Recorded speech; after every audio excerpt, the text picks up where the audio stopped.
So, hello and welcome to this pre-recorded interview with the wonderful brand new speaker for season 12 of the Mundane to Magical online summit series, Bella Alvaran. Hi, everybody. Welcome. Bella is a scientist, an alchemist, and initiated in Sacred Plant Smudging. She's also a Bio-neuro-decoder, a practice to release and heal patterns, emotional blocks, and limiting beliefs.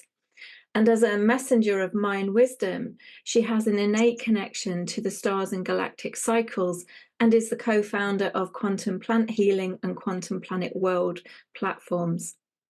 Now, the reason I'm so excited about this conversation today is because a year or so ago, the cosmic whales channeled a message through me stating that the tides of time are turning. And this really means that we are all collectively making a shift with regards to how we perceive and work with time and how we perceive and work with ourselves as part of that wider framework. So some of you may be aware or have heard of the Mayan calendar. And if not, don't worry, we are going to get a brief introduction to it. But the Mayan calendar works so differently to the calendar that we understand and see in our Western understanding of time. And so Bella's going to introduce that as a concept, as a thing of beauty and magic, as its history goes way, way back and covers the whole globe in terms of the different concepts of how we work with time. Now, the ancient Mayan people were deeply connected to the rhythms and cycles of the universe and marked time based on that deep connection. And what I love about the Mayan calendar is that it brings all of these different elements and aspects together. It's not flat like the 3D aspects of the Gregorian calendar that has no life to it because it was made up. It was a constructed concept. The Mayan calendar is far more spiritual. It's far more connected on a much wider cosmic basis. There is also evidence that, we were connected in the Western world to very different ways in marking time. Bibles in the 1700s show people working with a 13-month calendar, which is more aligned to the Mayan calendar, as Bella will go more into that detail. So I was guided to disconnect from the 3D version of time a while ago, and I'm really excited for this conversation with Bella, because Bella created the Mayan Time and Magic course, which is to be found on the Quantum Planet World platform. And I gained so much from joining that platform and joining that course in my trust and my ability to kind of fully step into working with this more organic concept of time. So I'm really excited to hear what Bella has to share with us all today regarding the Mayan calendar and how we can all shift our lives from this imposed distortion of time and magic into a deeper, more spiritual connection with time. So it is with great pleasure and honor that I welcome you to the show, Bella. Thank you so much, Lou, and thank you for this beautiful invitation. I'm sorry I couldn't make it to the previous summit. Lots of things going on, but finally I've been able to make it to this one, and lots to share about it. I'd like to share that we also have a show called the Quantum Compass Show, where I combine the Mayan wave spells and the way of flowing through time with the astrology. So these are the big clocks that we can use to flow in life and to reach a more multidimensional way of being, because that is part of what the Mayan calendar or galactic calendar, because it wasn't only the Mayans who used it. I think we can start with the history of that. So we have been using the Gregorian calendar since the 1500s, and it was Pope Gregory, and it was under the banner of industrialization. I think that was the beginning of getting our minds into an irregular artificial time, which start to make us think of time as money.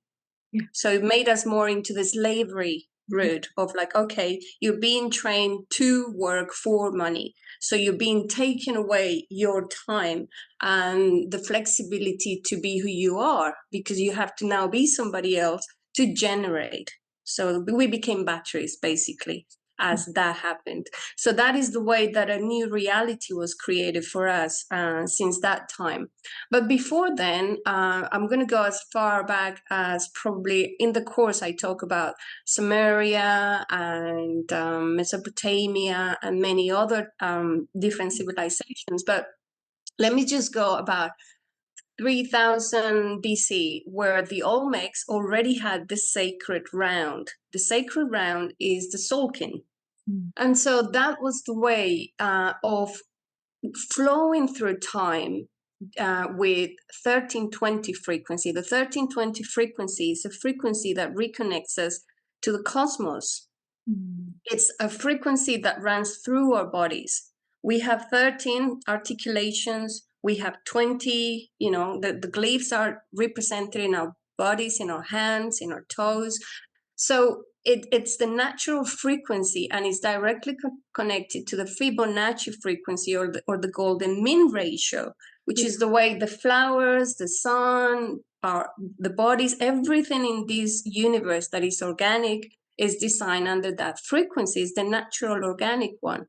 And once you disconnect from that cycle of 1320, you go into the 1260, which is the Gregorian, with all of those irregular months, like months of 28, 29, 30, 31 days. That doesn't make sense. That's not natural. And it has names of some old dudes and they don't even make sense. So that is the beginning of it. So we were disconnected from our natural rhythms and cycles. And so we lost the flow and we became more slaves of a system that is time is money rather than time is art, or time is creativity, or time is beauty.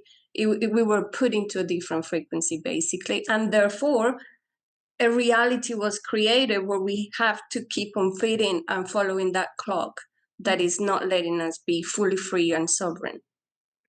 Absolutely. And I know since I've let go of my an obsession with the 3D time and stepped out of that kind of 9 to 5 kind of protocol, I've found that I'm far more creative. But one of the things is that the deepening element is that I think I said it before when we were chatting before the call, that universal aspect, that multidimensional aspect of ourselves has the awareness of the 3D time frame that our physical body is currently connected to, but has the awareness of the much wider time as well. And when you step out of the obsession with the 3D time frame, you step further into the beauty and the magic, and everything flows. It really does. You spoke about the flow of organic time, and it does. And I meet all my appointments that are set in 3D time, and yet I'm working with the natural rhythms of the sun. I'm working with the natural rhythms of my body, and everything else, and the creatures around me as well. Because you're allowed then to step into your creativity and your passion. And when you do that, time expands because you are doing it. You are expanding time, doing more of what you like. And it's a whole different experience. I know I've been living like that for quite a few years now. There have been times when, for major reasons, I've had to step out, but I try to come back to it. And now I hear the testimonials of lots of people doing that as well. And for thousands of people around the world have been doing it thanks to the Law of Time organization with Arguelles and Stephanie South. They also have created a huge group of people around the world already living time in that way, where the days are not just a number or a month. They are an energy that we can work with, and that is always helping us go up in the spiral of evolution. Every 13 days, we're doing a cycle of the spiral that it's coherent and it's connected to the cosmos as well. It makes complete sense, and it's full of archetypes. Maybe we can talk a little bit about the Solkin if people don't know what it is. Yeah, I mean, I don't know. I have a feeling that there will be a number of people in the community that have no connection at all with an awareness of the Mayan calendar. So yeah, if we can go into the differences, I know you've spoken the difference between the Gregorian and the Mayan calendar in terms of the frequency, but when you look at the Mayan calendar, it looks very different because the Tzolk'in is 260-day cycles, and again, you can repeat those to look at a much bigger concept of a cycle. But yeah, if you can go into a brief explanation on that, and then the glyphs. Let's do a little bit of background on that, because as I said, the Olmecs were already using the Tzolk'in, which is a 260-day calendar. When you multiply 13 times 20 archetypes or glyphs times 13, which is 13 energies or 13 tones, which, by the way, are connected directly to the principles, to the universal principles of creation. So when you have this 260-day container, which for them was the sacred calendar, they organized their life around this, the agriculture, the weddings, the ceremonies, everything was around the sacred calendar. But then the Mayans also got some of that legacy, but the Mayans also had other calendars. I go into this in the second module of the course. They had the Haab calendar, which is a more solar calendar. And they had the Great Cycle, where they measured thousands of years. So they combined all of those in the Mayans. That's why they were the masters at that. And so the Tzolk'in, which is the one we're focusing on at the moment, is the one that I feel is the one that gives us the frequency for every single day, so that you can flow with it. You can tell, okay, today, for example, is the day 13. So on day 13, you know, you're transcending a process, and you're getting ready for tomorrow to start a new wave and ride a new wave of energies. So it's a very different way of living altogether. It's flowing with the energy of the cosmos and your own energies. That's why it's very important to know your own glyph, so that you know what is your role and how does that benefit or not my energies. Absolutely. Yeah. And that was one of the key things for me when I connected in with what my glyph was, and you know, all the meanings, the kind of challenges that I'll face with that glyph and qualities. Again, it kind of felt very astrological, you know, chart reading in effect, but it was so true. And it was such a deepening of the realization that yes, I am completely on my path, and I'm doing exactly what I came here to do, that I chose for this lifetime for me to do. So knowing that was a benefit in itself, but then working with the wave spells and kind of seeing where my glyph was coming up, I don't know, I just felt that deepening connection with that particular day or whatever. And I have been choosing, you know, if I'm going to do a live face-to-face event, I've been choosing that based on, you know, what tone is it, what is the energy of that day, does it coincide with the work that I'm doing? Is it a galactic portal? Because there are galactic portals within the tapestry of the Tzolk'in, days where the etheric Wi-Fi is fully open, so it may be conducive to do some work that is more galactic as well, for example. Absolutely. So yeah, I mean, if you wanted to just share a bit more about the glyph, my personal one is Blue Crystal Night. Oh wow, okay.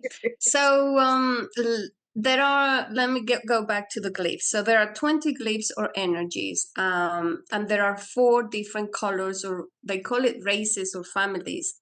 So we start with the with the red one, which is the initiators of processes. Everybody with the red glyph is meant to be the initiator, those that go forward with an idea and start things moving.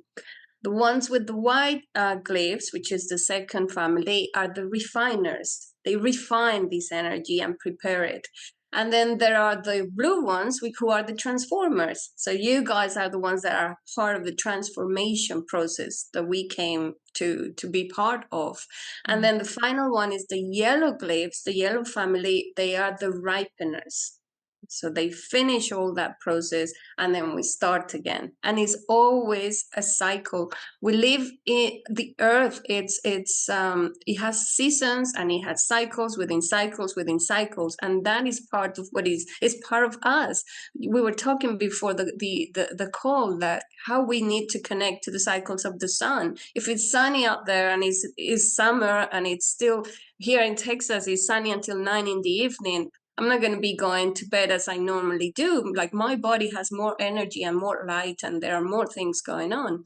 And it's about reconnecting to those normal cycles with the moon, with the planets, with the stars.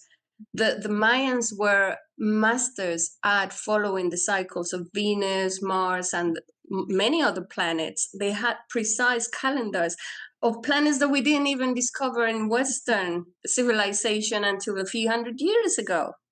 So there was so much precision in and so much connection to the cosmos, and we lost that. But we're part of that because we are from the stars as well. So if we disconnect from our galactic origin and from the cosmos, it's very easy to get manipulated because then our mental body and what's going on in Earth is easier for those in the power to do so, to control our minds and to keep on showing us a reality that is not the one that we want.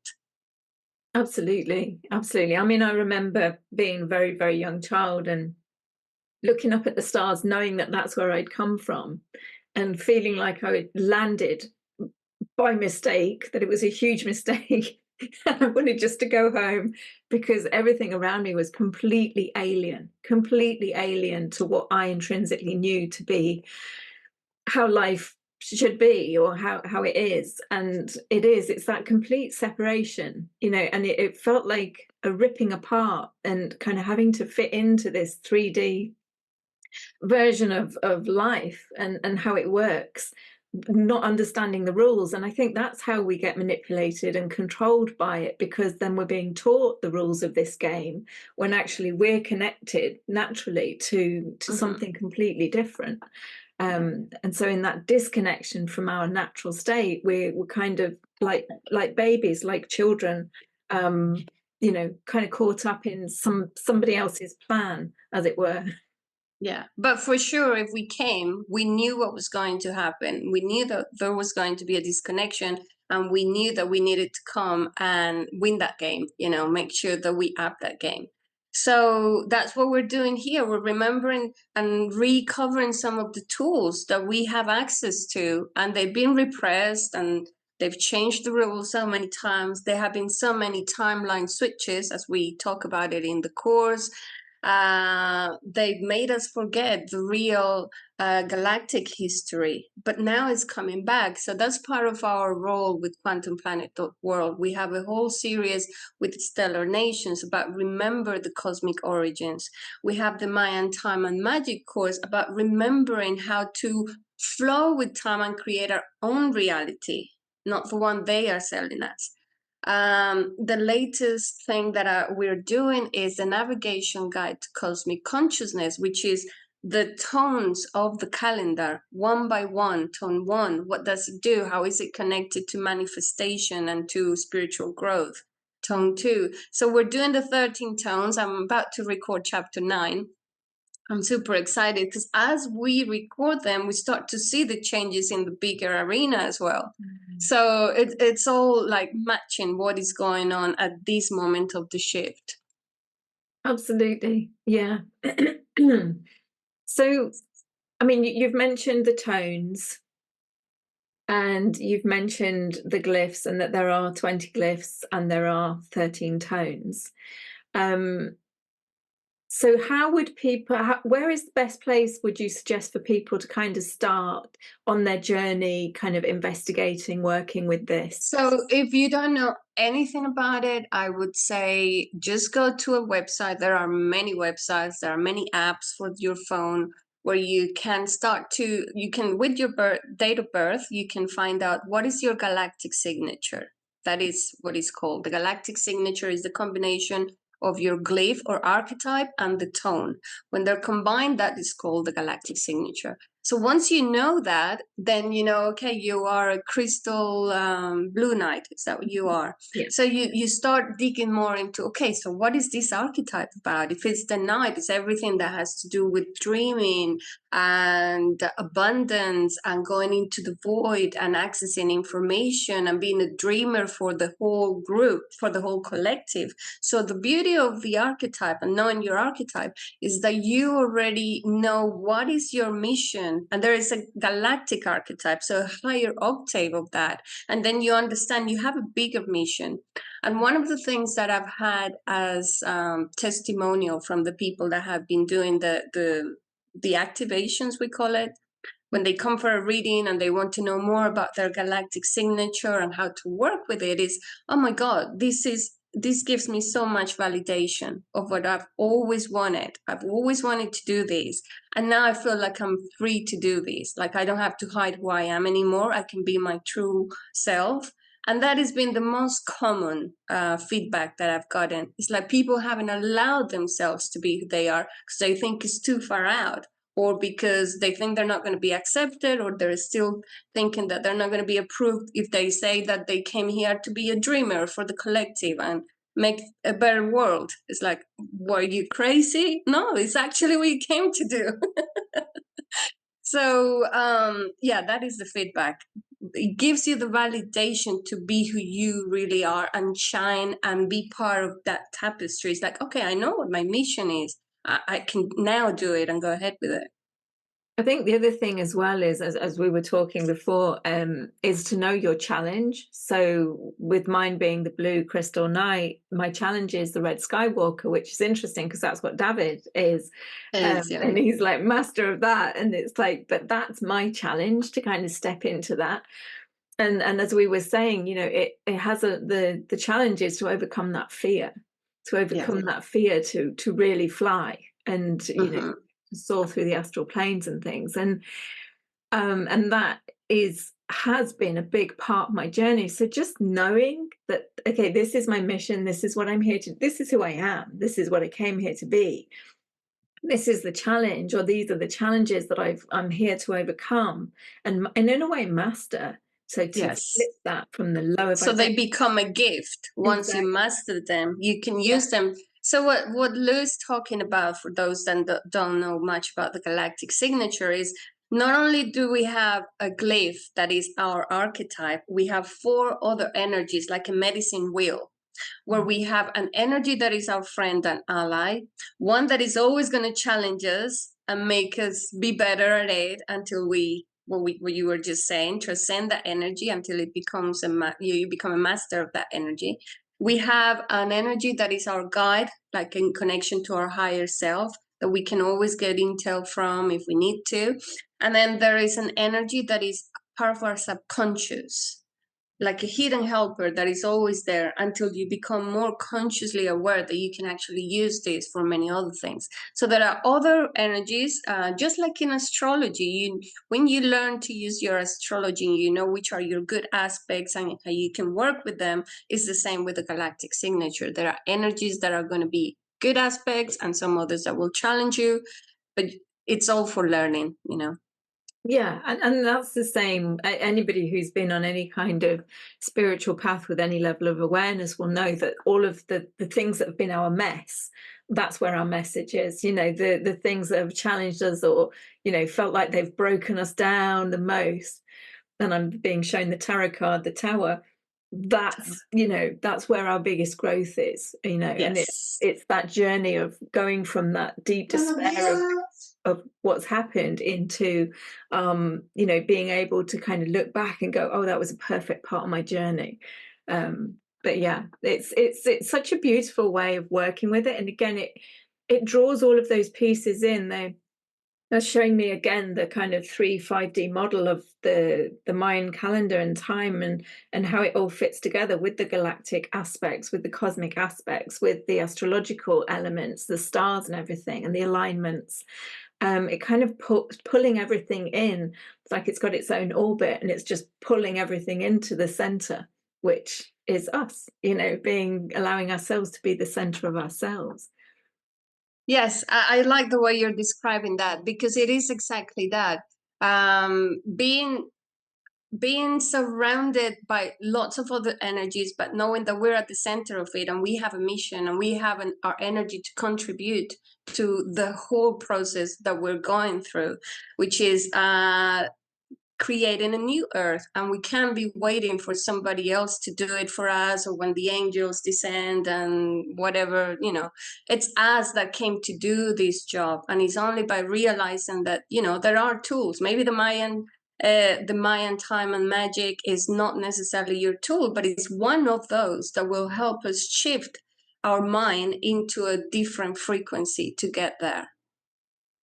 Absolutely. Yeah. And the other thing that I do love about it is because it is a more organic way of working, you've got the wave spell, and that in itself, the wording of it is that organic fluid movement through transformation, through change, through creativity, and sort of being able to work through this path. But in a way it is flowing, but it's also structured, and I think that kind of helps with the 3D brain and the multidimensional brain in terms of connecting in with and being able to work with Yes. the glyphs and the tones and everything, and kind of knowing where we are in this moment of time on this day. And how that correlates to our own, and how we can work together through that.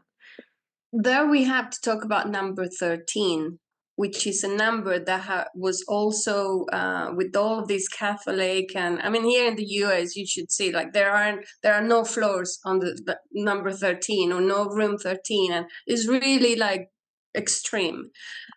So you need to find out, like, why are they so against number 13? There must be something here, or the Friday 13. So then you realize, when you do your research, at least in my case, I came to the realization is because it's the number of the goddess, the number that they've tried to remove so that we can connect to the natural cycles. 13 is so key. It's part of the Fibonacci sequence. Is 13 moons, is the cycle of the moon, the cycle of us women as well, is number 13. So when you start understanding that 13 is so key, not only as a number, but as a frequency, then you realize, like, okay, this is something that I do need to be paying attention to and bring into my life. So within the Mayan, even in the grand cycle, there is something that is called a Baktun, which is a mini cycle as part of a bigger grand cycle. There are 13 Baktuns in a grand cycle. There are 13 days in a wave spell. 13 is key absolutely everywhere in the Mayan calendar or the galactic calendar. And if we think about the Olmecs, then for the Olmecs as well, and all of these other ancient civilizations that did use the number 13 and understood it was the principle of creation. So if we remove number 13 of our lives, we're removing the principle of universal creation. And that's already, like, you're disconnected from it, as simple as that. So instead of us having 13 months, we have 12 months. Again, the 12. So they are cutting the sacred feminine from us. And it's not about feminism. Is the principle of nurturing, of inclusivity. The principle of the sacred feminine is part of men and women, of everybody, is the principle of giving life. So if we cut the principle of giving life, we're disconnecting from creation altogether. Absolutely. And also the 13 and the divine feminine, and as you say, we've all got the divine feminine, divine masculine, even if we may be expressing the lower feminine, lower masculine more often than not.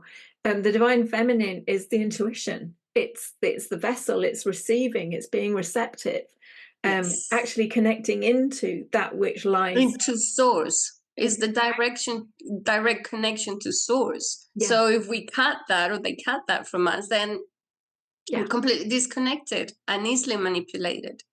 Yeah, absolutely. So that for me, because my journey as well has been to come to terms with the fact of the feminine, because I've been gifted with information through my channelings, for me, that I've led many lives as a masculine, and so it's like that connection with being a feminine that felt really alien to me. but the journey has been to kind of allow that in. And so many people, a lot of the issues with collectively and individually has been that complete disconnect with the feminine within themselves, allowing themselves to own that feminine aspect and element within them, allowing them to love that and honor it, and allow the unity, the unification of the divine masculine and feminine within themselves to become the circle, to become the center of that circle, which then extends out and out and out into the multidimensional space. You're right. I feel it goes back to self-love, Yeah. self-nurturing. When I do the decoding sessions, it always goes back to the core wounds, and the core wound is not to feel loved and keep on looking for love out there. So if you're still with not dealing with those core wounds and still feel like you need to get the approval of the others, you haven't reconnected to the one, to source, to oneness and unity. We're part of everything. The illusion of separation is what causes all of these pain and division and suffering and everything else. We've not been separated. This is the mental illusion that they made us live in. We're never separated from source. Absolutely. And that's why it's so beautiful to connect in with this as an example of an organic, kind of more cosmic, spiritual version of time, framework of time, because it includes everything. It is a whole system, and it brings us back into that holistic space. I mean, just looking at our calendar as the 12 count, it makes no sense that September is the 9th month. None at all. It makes no sense at all that October is, where it lay. It's like, no, Sept is 7, Oct is 8. So where is that missing month? And that you have to have the every 4 years, the leap day and this of that. They keep on making the corrections. And then we go into how I think it was in the 1500s, they just deleted 10 days. And so did a timeline switch.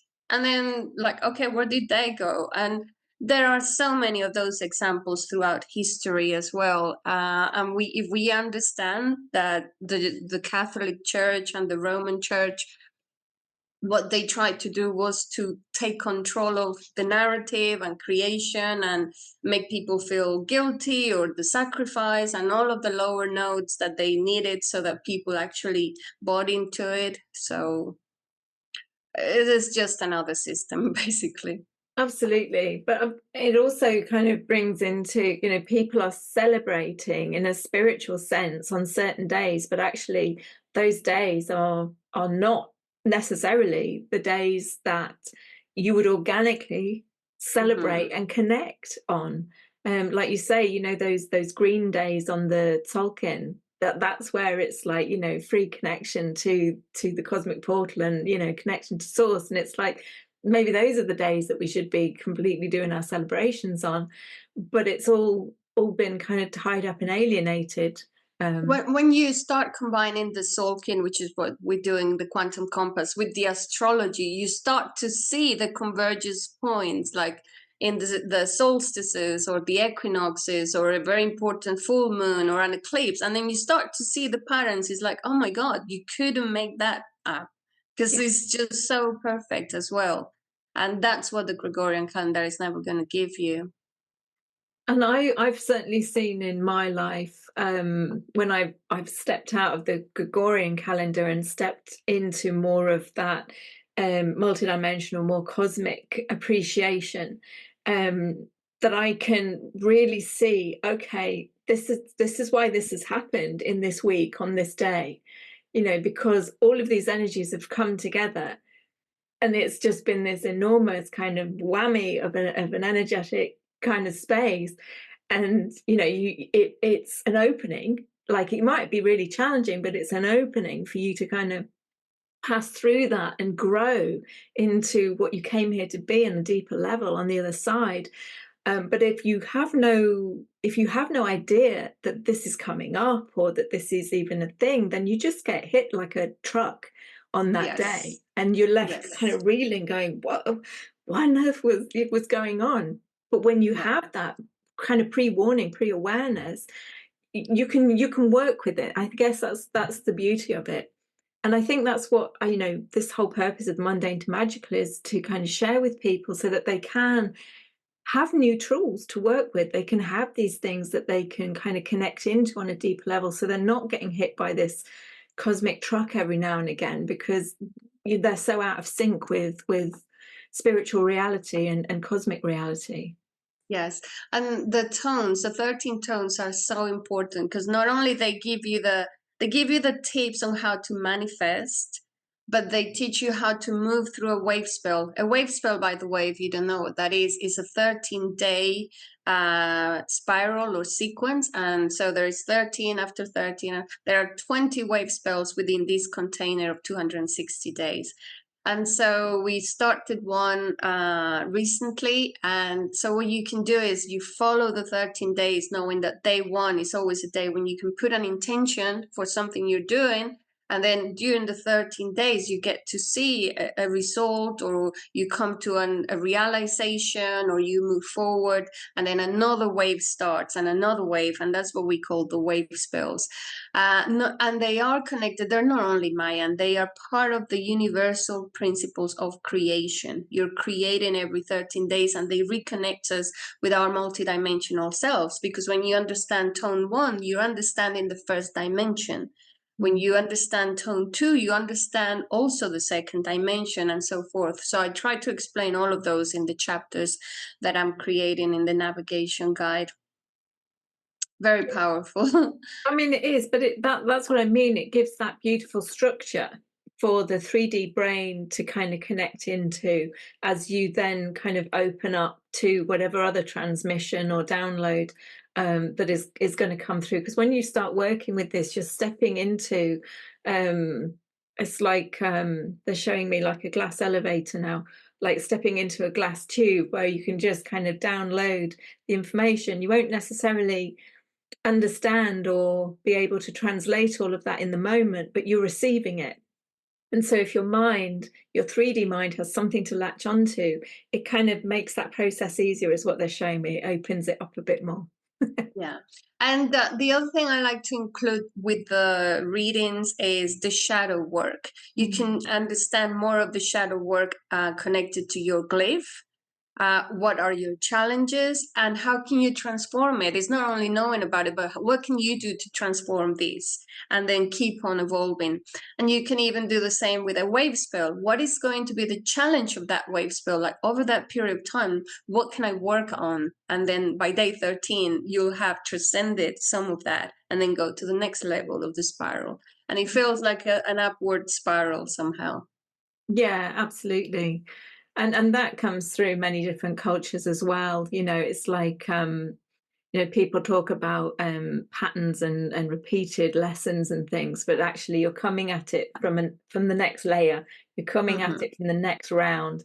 So yes, some things may feel similar, but you've transcended up to that next level of understanding of why this is happening for you at this time in this incarnation as well. So it's like an organic way of dealing with shadow, of transcending, of evolving, of manifesting more of the world that you want, basically. Absolutely. And spirituality, being a cosmic being, it's not all love and light. We are here to transform, to transmute the shadow, and the journey is within ourselves. And that's why I think they showed me that we are the center of the whole thing, because it's not about working on someone else. It's about when we do the work within ourselves and we come into that sacred circle within ourselves, then we then start radiating a completely different frequency, and it enables us to kind of tap in and connect in. They're showing me that image that you were speaking of, that beautiful image that you just recently got about the cogs and pressing a button, and it's all colorful, and it's like a cosmic tapestry that keeps on rotating and moving around eternally. Absolutely. And that was something else that just reminded me to share. It working with this or something similar, and again, it doesn't matter whether you connect with the Mayan calendar or Yeah. you're listening to this and go, nah, it's not for me. Finding whatever it is that works for you enables you to identify that you are that thread, a beautiful, absolutely vibrant, gorgeous thread in the much, much wider tapestry. Yes. And enables you to connect in on a conscious way to that. And I think that for me is the magic. And even though this is connected to the Mayans, I don't necessarily like to call it just the Mayan calendar, because it has the Solkin, and the Solkin is not from the Mayans, it's from previous time.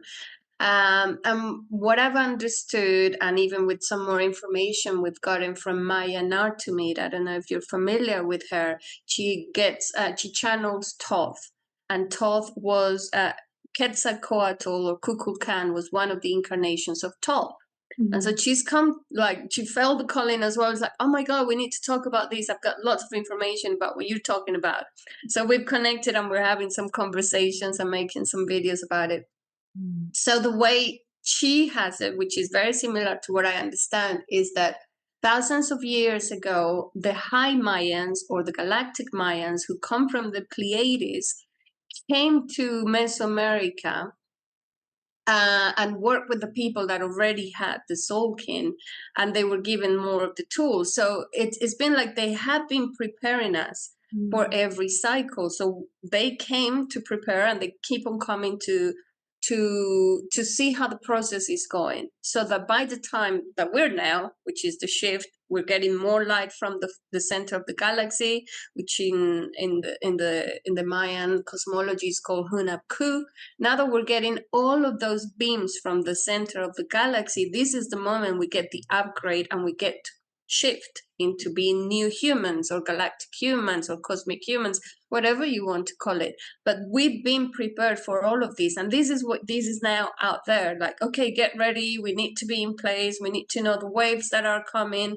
Get ready to ride them. And I think that I prefer to call it more of a galactic calendar.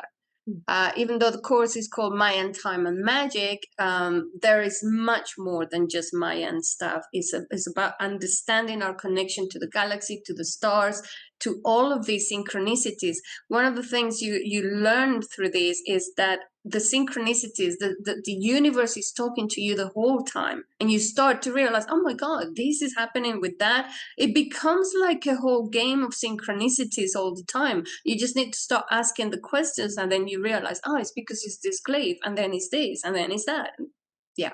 It's really cool. I don't know if you've experienced the synchronicities as well as much. Like, have they increased since you've done the course as well?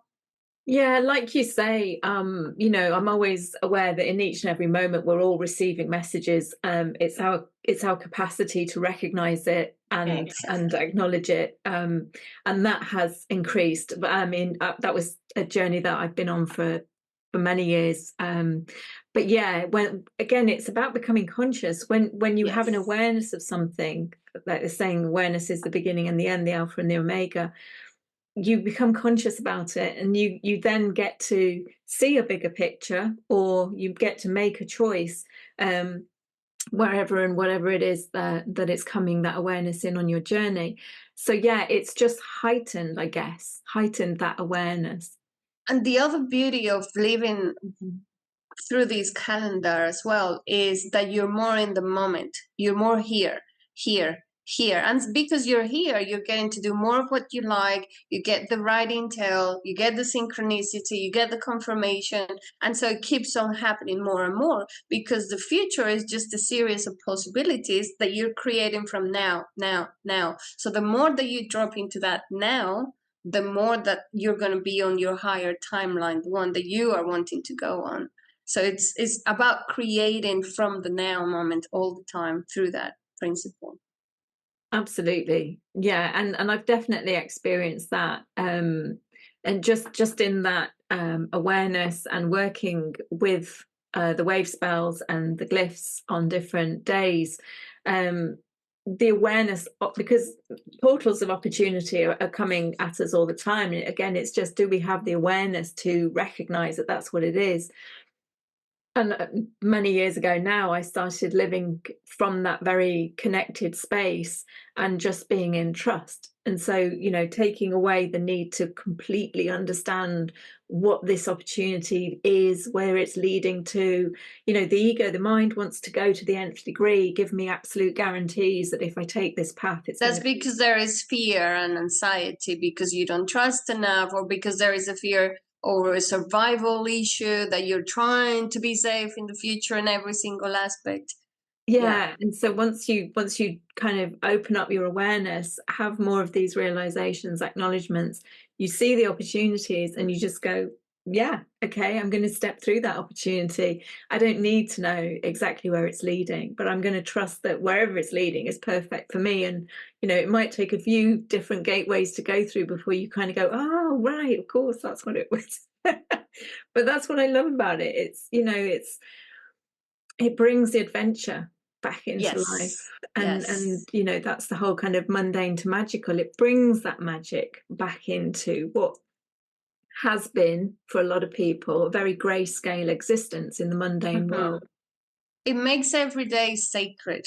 And if there is anything I want your followers to take away, is that we want to go back to making every single moment count. Every single moment is sacred, and you'll never be bored, because there is so much bliss every time you come back into the now moment. It's like, and I can do this and I can do that, and yeah, you find your sovereignty and your freedom from that moment to moment.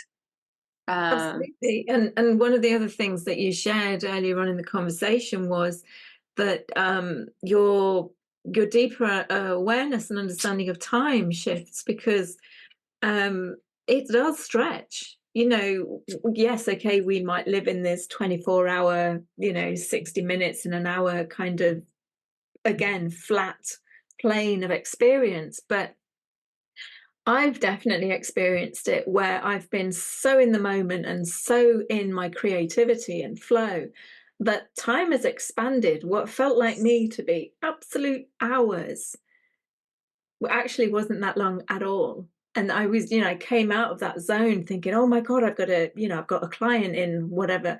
And it's like, oh, actually, no, I've got plenty of time. You start experiencing life different, more from your experience of being. Depending on how you're feeling, you start to experience time as well, which is a whole different way of looking at things. Yeah. And I was on a watercolor retreat not that long back, and I was just so much in my bliss of painting that I realized that I'd been painting for nearly 7 hours. It's just completely, you know, my body wasn't aching, you know, I wasn't aware, and I was just in the magic of that moment, in each moment. And it was, yeah, time just flew by because I You were was, enjoying it. You were loving what you do. Yeah. yeah, That is the key, to reconnect to our passion and live from that passion, not necessarily about all of the indoctrination we've had about careers and the corporate world and all of that stuff that distracted us from who we truly are. And it's not about having, but being. Who do you want to be? Are you ready to be yourself? Are you ready to allow yourself to be yourself, basically? absolutely. Yeah, and to be the all that you are, you know, not just one plane of who you are, Mm-hmm. but to really connect in with who you came here to be, and Who allow you yourself can to get. really step into that space, because it's such a beautiful space. I mean, I've lived both sides now, and you know, the the realization that living the mask life, living Yeah. the kind of the 3D construct of what everybody, society believes you should be, was killing me. And it Yeah. was only when I got to that point where it quite literally was, that I kind of stepped out of it, and my life now is filled with so much joy and freedom of expression and freedom to just be myself in the moment. And one of the key things for me is like always checking in with myself and kind of saying, well, what does love look like in this moment? What does joy look like in this moment? And allowing myself to go with that as opposed to what my to-do list looks like, or, you know, from being a manager and things, you know, my deadlines and my task list. It's like, yeah, they will get done. They'll get done in right timing if I focus on what love and joy looks like. Yes. But if I try and Uh, slog my way through, that's when time, you know, just goes horrendously wrong. And it allows you to step into your mission, which once you do, you feel completely different. I also went down the route of the corporate world as a scientist and did the whole thing, and pharmaceutical industries, the whole thing. I did all of that as well. And then my glyph in the Mayan calendar is the red moon.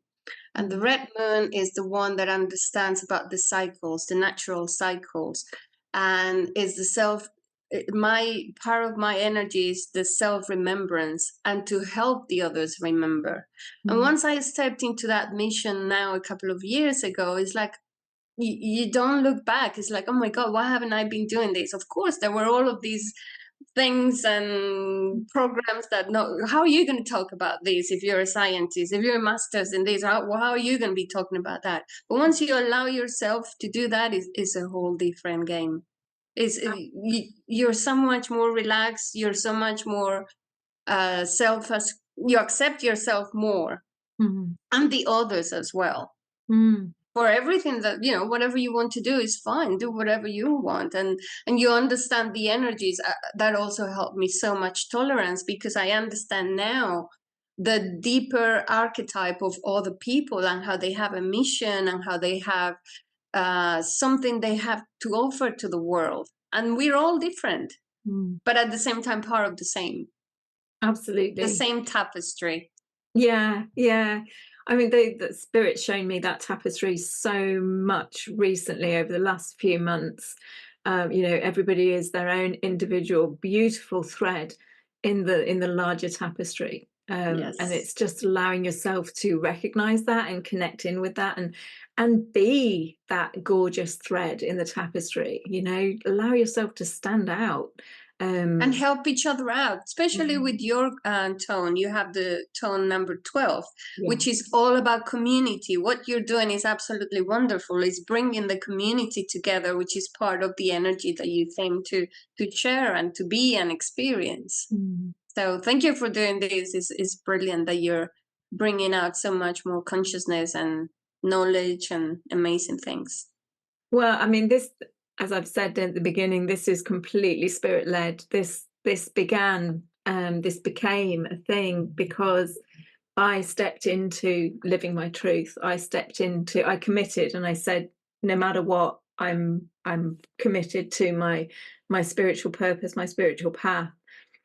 And yeah, major transformations and changes along the way, but yeah, this was a big part of that, and it was completely out of my comfort zone. And that's the beautiful thing, you know, when you step on this path and you start working in this way, you are going to face your challenges, and no matter whether they're small or big. But when you come through that portal onto the other side, it's such a gift. It is such a gift and a blessing. And so if this supports, helps, guides anybody out there who's listening in, no matter what time you connect into it, whether you connect in during the season 12 or later on, it doesn't matter. It's a perfect time for you to connect into this wisdom, this knowledge, or just this remembrance, you know, that we are so much more than this very flat, plain, you know, kind of no life system that we have been existing within. It's time to break out and break into ourselves and who we truly came here to be. On that note, is there anything that you would like to share that we might not have covered, or anything that you just want to reiterate before we kind of sign off? No, just invite everybody to be more in the flow, to be more who you truly are, to reconnect to your essence, to not be scared of shining your light. I know I was for a very long time, but once you make the decision, it may be challenging in the beginning, but then spirit rewards you immensely as well as you start to move forward and you do what you came to do. So that's my invitation. Be your true self. This is the moment. Absolutely. That's beautiful. What a lovely space to end this conversation on. So thank you so much, Bella, for joining. I know it was, it wasn't meant to be last season, but it is this season, and I feel truly blessed that you've joined us.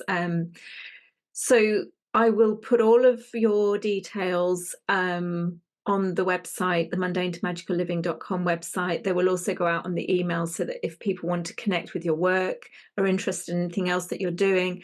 But there is a YouTube channel, I forgot what your compass, quantum compass show that goes out every wave spell. That I would highly recommend people to connect into. It's such a depth of information, but it's like the orbit into the center. It draws everything in, the astrological, galactic, all of the different aspects coming in together, and it kind of gives you a grounding of what this next wave spell is about and how you can work with it as well. But if you do want to go deeper in, there is the Mayan Time and Magic course, which I would highly recommend. It is packed with information. So, you will probably, like I did, have to re-listen, go back, because it's so packed and so full. But again, Bella will also Bella offers like an astrological reading, but a galactic signature reading as well. And again, if you're interested, I would highly recommend connecting with her and her work through that. So people can reach you through the Quantum Planet World website. Yeah, or my email, bella@quantumplanet.world, or the website quantumplanet.world. Yeah, and again, I'll put all the details underneath the video. So if you are drawn to this work, if you're drawn to knowing more, please feel free to head over to quantumplanetworld.net, is it? I think. It's quantumplanet.world. Quantumplanet.world, that's right. But yeah, I'll write all the details down so anyone can find you and your fantastic work and all the new stuff that you're bringing forward, because I know you've done some other excellent courses and processes for people to work with you as well. The latest are the expeditions. We did an expedition around different sacred sites of Mexico called the Path of the Jaguar, where we learned a lot of things about going to the points of origin, reading a sacred site, how to work with it, working with our bodies, with our lymphatic system, upgrading our bodies is what we learned with the Path of the Jaguar. And we're about to do a second expedition, which we'll tell you more about it, and it's around the Yucatan. So very exciting. Very exciting. I'll have to see if I can get some dog sitters for that one. Right, so I'm going to end it there. Thank you so much, Bella, for joining me again, and I very much look forward to working with you again in the future. Thank you. Take care, everybody. I'm another you.